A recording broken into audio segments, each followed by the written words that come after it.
Né, irmão? Assim, Jesus pegou sentado, né?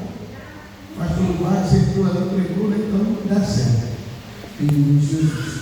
Salmo número 103, do verso 1 ao verso de número 7. Vou botar o verso 8. Ele diz assim: bendiz a minha alma ao Senhor, e tudo que há em mim, bendiga o seu santo nome. Bendiz a minha alma ao Senhor. E não se esqueça, ou não te esqueça de nenhum de seus benefícios. É Ele que perdoa todas as tuas iniquidades, que sara todas as tuas enfermidades, que redime a tua vida da perdição, que te coroa de benignidade e misericórdia, que farta a tua boca de bens, de sorte que a tua mocidade se renova como a da águia. O Senhor faz justiça e juízo a todos os oprimidos, fez conhecidos seus caminhos a Moisés e os seus feitos aos filhos de Israel. Verso de número 1 para todos nós: Ele é misericordioso, piedoso é o Senhor, longânimo e grande em benignidade, para a glória de Deus. Meus amados, no Salmo de Davi, onde Davi faz um convite para a sua própria alma, para o seu próprio corpo, para agradecer, louvar e bendizer ao Senhor. É um salmo de Davi que convida, meus amados irmãos,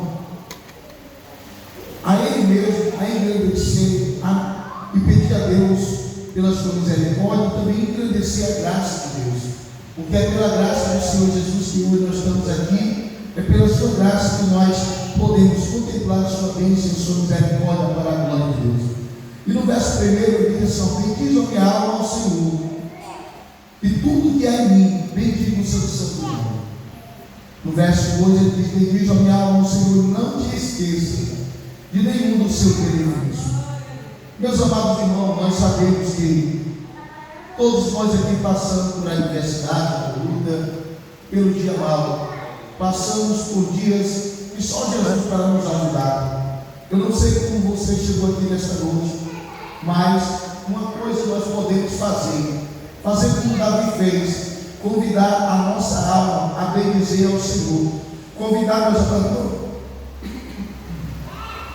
tudo que há em nós nesta noite a bendizer o seu santo nome. Quem aqui já engrandeceu ao Senhor hoje? Quem já bendisse, já engrandeceu, já louvou, já agradeceu a Deus pelas bênçãos? Porque se a gente não tiver cuidado, meus amados irmãos, no dia da adversidade a gente vai murmurar, reclamar, se lastimar, se vitimizar, enfim, muitos vão entrar em um caminho perigoso que vai deixar que a tribulação, a aflição domine os seus pensamentos, e quando as adversidades dominam a nossa mente, a gente não começa a fazer coisas que agradam ao inimigo das nossas almas. Mas antes que o dia mau te aflige, antes que a sua alma fique angustiada e abatida, convida ela hoje para agradecer a Deus. Convida tudo que há em você nessa noite para bendizer o nome do Senhor. E diga hoje para essa tristeza, essa angústia, que não, porque hoje quem vai ser engrandecido é o nome do meu Deus. Quem vai hoje reinar na minha vida é a graça e a misericórdia de Deus. Louvado seja o nome do Senhor Jesus. E no dia mau, meus amados irmãos, na adversidade, nós temos que fazer como Davi ele fez.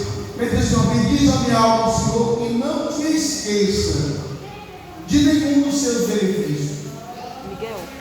Porque muitas vezes a gente esquece, irmão, do que o Senhor fez por nós. Sim ou não? Muitas vezes a gente esquece da bondade de Deus, da graça de Deus sobre a nossa vida. No lugar que a gente está aí agradecendo e louvando e se lembrando do que o Senhor fez, muita gente fica se lembrando do passado, das coisas ruins, das coisas que não traz a festa, que não traz a paz, que não traz a graça de Deus. Muitas vezes, irmão, no lugar da gente bendizer, louvar o Senhor no meio da sua adversidade. Oh, glória a Deus, aleluia. Pela situação, aleluia, Jesus. E nesta noite os murmuradores não herdarão o reino do céu. Muitas vezes, meus amados irmãos, no lugar da gente se lembrar do que o Senhor ele tem nos proporcionado, pelo livramento, você só está aqui nessa noite, eu estou aqui, porque Ele nos livrou, Ele nos deu mais um livramento, e nós estamos aqui nessa noite. Então devemos agradecer e louvar e bendizer ao Senhor por isso. Eita glória. Mas muitas nós estamos se lembrando das coisas Glória, do mundo, glória, só daquilo que traz angústia, sofrimento para a alma. Mas o salmista ele fez diferente no seu dia mal. E olha só, meus amados, vamos para a minha vida e a sua vida. Ele diz assim: ó, e não te esqueça de nenhum dos seus benefícios. E no verso 3, meus amados, não. Aqui eu quero destacar dois benefícios. Que o salmista se lembrou do dia da adversidade, que ele se lembrou do dia da sua angústia, que ele se lembrou do dia mal para a glória de Deus. Você sabe qual foi o primeiro benefício que ele se lembrou? Ele diz assim: é por isso que nós estamos aqui nessa noite, para a glória de Deus. É Ele o que perdoa todas as tuas iniquidades, ou pecado, ou transgressão, para a glória de Deus. Quem crê que ainda o Senhor perdoa o pecado, que o Senhor perdoa nossas iniquidades, que o Senhor perdoa nossas transgressões, quem crê nessa noite pode louvar Ele, irmão. Quem pode agradecer ao Senhor, porque Ele perdoa quem se arrepende, para a glória de Deus. E isso, meus amados, o salmista ele está se lembrando do perdão de Deus. E muitas vezes esquecemos que o Senhor é misericordioso. Muitas vezes esquecemos do seu perdão. E muitas vezes a gente quer só se lembrar do passado, das coisas ruins. Mas hoje eu quero trazer para a sua memória, a minha memória, os benefícios de ser perdoado por Deus. Os benefícios, meus amados irmãos, quando nós nos arrependemos e nos voltamos para a graça de Deus. Quem aqui já parou para pensar nos benefícios de ser perdoado por Deus? Quem já parou, irmão, para poder pensar nos benefícios? Eu não estou falando só do perdão, eu estou falando dos benefícios de sermos perdoados por Deus. Aleluia. E às vezes eu fico pensando nisso. Olha só o primeiro benefício. Quando a gente vai aqui em Romanos, no capítulo de número 8. Olha só o primeiro benefício. Versículo 1 diz assim: ó, portanto, agora, para quem se arrependeu, para quem está em Cristo e se sente perdoado por Ele nesta noite, olha só, portanto, agora nenhuma condenação há para os que estão em Cristo Jesus, que não andam segundo a carne, mas segundo o Espírito Santo, para a glória de Deus. O que foi que eu disse, irmão? Portanto, agora, neste momento, eu quero trazer para agora. Quem já se arrependeu dos seus pecados? Quem já confessou o nome de Cristo e se arrependeu dos seus pecados? Então as condenações contra a tua vida, tudo que o diabo projetou contra a sua vida, está caindo por terra no nome de Jesus. Se sinta perdoado por Deus, se sinta abraçado pela sua graça, louvado seja Deus. Não é amanhã, não é depois da manhã, irmão, é hoje. Portanto, agora nenhuma condenação há para os escolhidos que andam em Cristo, que permanecem em Cristo, quem vive em Cristo nesta noite, para a glória de Deus. Quem crê assim também nesta noite, quem crê que nenhuma condenação há para aqueles que estão em Cristo Jesus. Quem pode glorificar o Senhor por isso, irmão? Porque esse benefício só Ele pode nos dar nesta noite. E muitas vezes nós não paramos para pensar nisso. Olha só em Romanos capítulo 5, irmão. Glórias a Deus. Romanos capítulo 5, nós vamos ver outros benefícios. No versículo 1 diz assim: ó, tendo sido pois justificado pela fé, temos paz com Deus por nosso Senhor Jesus Cristo. Olha só para a minha vida e a sua vida neste momento. Olha só mais aqui, meus amados, outro benefício. Temos sido pois justificado. Quem se sente agora justificado pelo Senhor Jesus, para a glória de Deus? Porque só Ele para nos justificar diante de Deus. É pelo seu sangue nessa noite que nós somos justificados para viver na graça e na misericórdia de Deus. E Ele diz mais algum benefício, além de nós termos sido justificados pela fé, agora nós temos paz. Preste atenção, irmão. Quem anda no pecado, quem continua no pecado, quem continua fazendo aquilo que desagrada o Senhor, ele se torna inimigo de Deus. Que é isso, irmão Juscelino? Não diga isso, mas eu quero que ele diz, irmão, que quando a gente não se arrepende verdadeiramente dos nossos pecados, nós ainda somos inimigos do Senhor. Isso está na Bíblia, irmãos, está assim.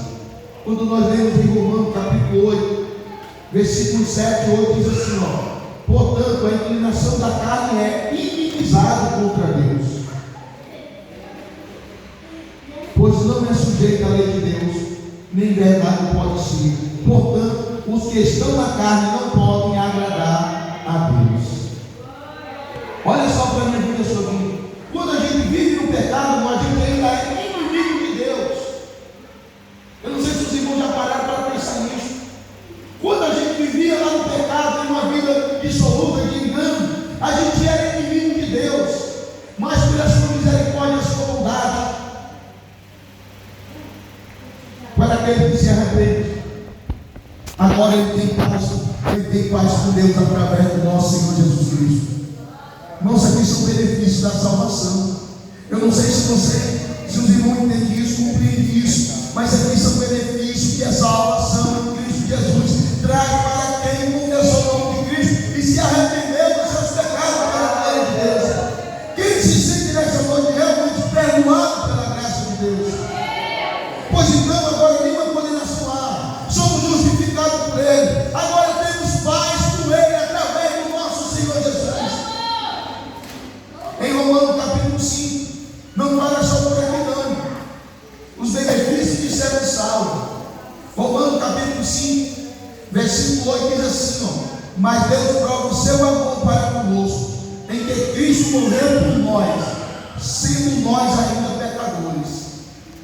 É muito amor, não? Ele deu o seu Filho por mim e por você, quando nós ainda vivemos pecado. Eu louvo a Deus por isso. Não fui eu que o amei primeiro, mas foi Ele que me amou primeiro. Não foi os irmãos que amou Ele primeiro, irmão, mas foi Ele que te amou primeiro, que nos amou primeiro. Isso é um benefício maravilhoso do Senhor para a nossa vida. E no versículo 9 diz assim, logo muito mais agora, temos sido justificados pelo seu sangue, seremos por Ele salvos da ira. Aleluia. Irmão, não queira provar a ira de Deus, não queira provar a ira de Deus, mas a Bíblia diz, logo, muito mais agora, tendo sido justificados pelo seu sangue, seremos por Ele salvos da sua ira para a glória de Deus. Quem já tinha pensado nesses benefícios? São profundos, irmão, e são benefícios que nós temos que pensar. Nós temos que analisar os benefícios da salvação. E eu quero dizer para mim e para os irmãos nessa noite, é maravilhoso esse benefício. Pare um pouco para pensar nos benefícios da salvação. Teria muito mais, mas eu quero já estar passando para o pastor Alberto para nós estarmos ensinando. E eu quero voltar em um outro benefício que o salmista disse no verso 3. Ele falou de ser perdoado por Deus.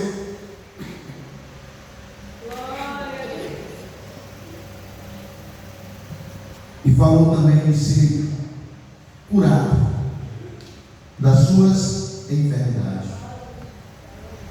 Quem já crê que Deus cura, irmão, as enfermidades? Nós tivemos agora uma campanha aqui, no segundo dia da campanha, nós vimos uma manifestação tão grande de Deus aqui dentro, de Deus. Várias pessoas foram curadas ao mesmo tempo que a gente ouve e glorifica o Senhor por isso. E Ele continua o mesmo. Ele continua curando, restaurando, restituindo para a glória de Deus. Nós podemos ver, meus amados irmãos, que o Senhor Jesus ele está sempre em movimento. O primeiro ponto que nós destacamos é o ponto principal para a nossa vida, que é a salvação em Cristo. E esse outro é de sermos curados. E Ele continua curando, sabe? Continua. Quem já crê que Jesus opera prodígios, milagres e maravilhas? Porque eu creio que Sua palavra ela nos diz. Olha só como diz aqui em Marcos. Quando a gente vai meditar, pensar, Marcos 16, versículo de número 20, diz assim: e eles, tendo partido, pregado por todas as partes, cooperando com ele e o Senhor, confirmando a palavra com os sinais que se seguiam. Amém. Olha só, quando a palavra de Deus está sendo pregada, Deus está manifestando a sua glória e o seu poder. Quando a palavra de Deus está sendo pregada, a gente dá atenção, a gente volta o nosso coração para a palavra, a gente permite que a palavra entre nos nossos corações. Neste momento, o Senhor pode operar, Ele pode fazer o paralítico andar, Ele pode fazer o cego ver, Ele pode, meus amados, repreender pedras, enfim, Ele pode arrancar a enfermidade que está na vida do homem para a glória dele. Deus continua curando e restaurando saúde ainda no meio do seu povo. Quando nós vemos, meus amados irmãos, pela palavra do Senhor, havia um homem que era cego e mendigo. Ele começou a clamar, ele começou a pedir misericórdia ao Senhor Jesus, dizendo: Jesus, filho de Davi, tem misericórdia de mim. E ali, meus amados, quando ele começou a clamar, muitos o repreenderam para que ele se calasse, mas ele clamava cada vez mais, dizendo: Jesus, filho de Davi, tem misericórdia de mim. E ali, meus amados irmãos, em Marcos capítulo 10, versículo 49, Jesus para. Quando Jesus para, manda um chamado. Quando Jesus manda um chamado, meus amados irmãos, falaram para aquele homem, dizendo: tem de bom ânimo, levanta aquele que chama. E aquele homem, meus amados irmãos, lançou de si a sua capa, e ele foi ter com Jesus para a glória de Deus. E ali ele ouviu palavra inefável para a glória de Deus. Jesus fez uma pergunta: o que queres que eu te faça? Aleluia. E aquele homem disse: Senhor, mestre, eu quero ver. E Jesus curou aquele homem, dizendo para ele: Senhor, vai, pode ir, a tua fé te salvou. Mas só que aquele homem não queria só um milagre, aquele homem não queria só uma bênção, ele não queria só um milagre para o seu corpo. Não, ele queria Jesus.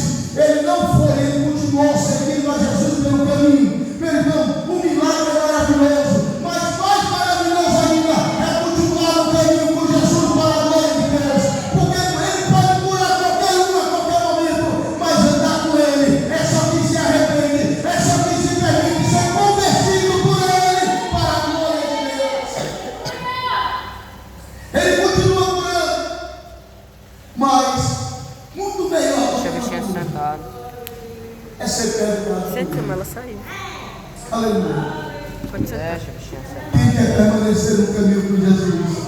Glória a Deus. E ele continua curando, continua, nossa amiga. E se ele não me curar, nós falamos nessa noite, continua buscando a sua graça, continua buscando a sua presença, porque a qualquer momento o Senhor pode fazer, meus amados irmãos, mover no meio do culto e na sua vida para a glória de Deus.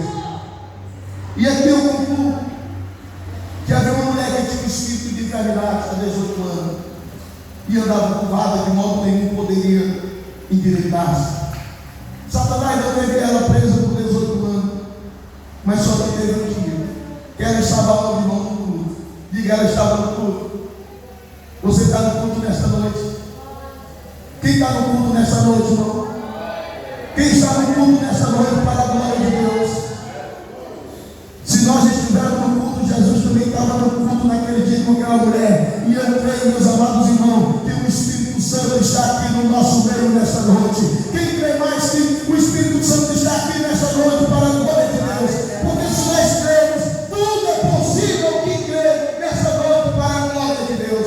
Então, meus amados, aquela mulher estava no culto e Jesus também estava. E nesta noite não é diferente para a glória de Deus. Jesus viu aquela mulher, mandou que a chamasse e disse para aquela mulher: mulher, está livre da tua enfermidade. Você tem gente para dizer: não, essa enfermidade não é tua, não está no teu corpo, é tua. Quem pode correr? Agora, quando Jesus cura, não é outra coisa, eles somos libertos dessa enfermidade.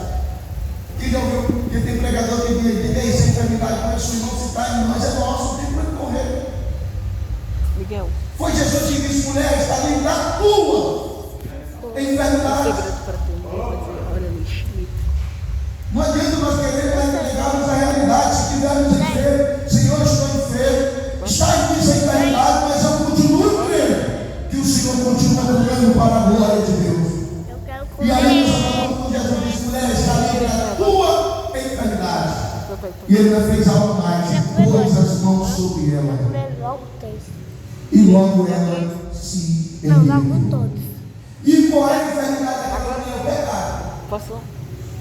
Mas como assim, moço? Mas o que estava dentro não é um espírito de enfermidade, sim. Os demônios só têm autoridade sobre nós se nós estivermos no pecado. É o pecado que dá autoridade a Satanás para que ele venha agir sobre as nossas vidas. Mas quando a gente decide ouvir a voz de Deus e obedecer, não tem demônio que resista à presença do Senhor. Não tem demônio que permaneça aonde tem o coração quebrantado e contrito e que se arrepende dos seus pecados para a glória de Deus. E o que aconteceu? Aquela mulher ouviu a voz de Jesus e obedeceu. E o demônio teve que sair. E aquela mulher, aquela mulher estava curvada já há 18 anos. E eu quero dizer algo, onde Jesus toca, algo diferente acontece. Quem crê nesta noite? Que é onde Jesus toca, algo diferente acontece. Quem quer abrir seu coração para Jesus tocar hoje no teu coração? Quem quer abrir hoje o teu coração para Jesus dar um toque diferente, um toque de renovo, um toque de cura, um toque de transformação? Quem hoje quer abençoar o seu coração e o seu corpo? Jesus, eis-me aqui, Senhor, para a tua glória. Miguel, olha pra ele. Que às vezes uma enfermidade A luz aí, ó. não está no nosso físico, mas ela Tem um pode estar efeito aí, na alma. ó. Legal esse efeito. E a enfermidade da alma é uma das piores que tem. Eu fiz. Eu costumo sempre dizer, Qual? no meio das minhas pregações, que se a gente tiver enfermo do corpo físico, presta atenção a nisso, que é muito importante. Se nós tivermos doente do corpo físico, mas se a nossa alma estiver sadia, estiver curada em Cristo, irmão, a gente consegue sorrir, a gente consegue se alegrar, a gente consegue louvar, a gente consegue bendizer, porque Jó, meus amados irmãos, ele ficou doente no seu corpo físico, mas ele disse: o Senhor me deu o Senhor mesmo teu, bendito seja o nome do Senhor. E assim mesmo Jó não pecou contra Deus, para a glória de Deus. Então, se nós estivermos doentes do corpo físico, se a alma estiver sarada, curada por Deus, você consegue louvar, você consegue glorificar o Senhor para a glória de Deus. Mas se o corpo físico estiver sadio, mas se a alma estiver doente, entra A a voz depressão, tá no 1000. entra a tristeza, pode entrar a depressão, Já tá chegando. especialmente os famílios, começa a florar na mente. É assim, não é? Mas eu quero dizer para mim e para os irmãos nesta noite, se a gente permitir, irmão, o Senhor cura também da alma para a glória de Deus. A maior cura que o ser humano pode ter é da sua alma, no nome de Jesus. E o Senhor está aqui nessa noite para curar as almas também para a glória dele. E aqui eu concluo que a palavra do Senhor nos diz que Jesus põe as mãos sobre ela. Quem já ouviu esse ditado que está no mundo, que diz assim: pau que nasce torto? Como é que o mundo diz aí, irmão? O pau que nasce torto nunca se direita, não é assim que o mundo diz? Pois eu aprendi diferente com Jesus. O mundo lá não pode aprumar ele, mas traga para Jesus que Jesus endireita ele para a glória de Deus. Se ele abrir o coração, irmão, Jesus liberta das drogas, liberta do crime. Se ele abrir o coração, Jesus transforma a sua vida. Jesus endireita o que está torto, se nós permitirmos para a glória de Deus. Quem ainda crê nisso, percebe que Jesus pode endireitar aquilo que está torto para a glória de Deus. Então, creia, confie em novo. O salmista, ao de ficar se lembrando das coisas ruins, ele se lembrou dos benefícios do Senhor, se lembrou da salvação dos seus pecados, se lembrou das curas de Deus. Faça assim também hoje. Assim como Jesus fez o milagre naquela mulher, fez naquele homem, ele pode fazer na vida daqueles que creem e até de novo, em nome de Jesus. Agradecendo a oportunidade, em nome de Jesus.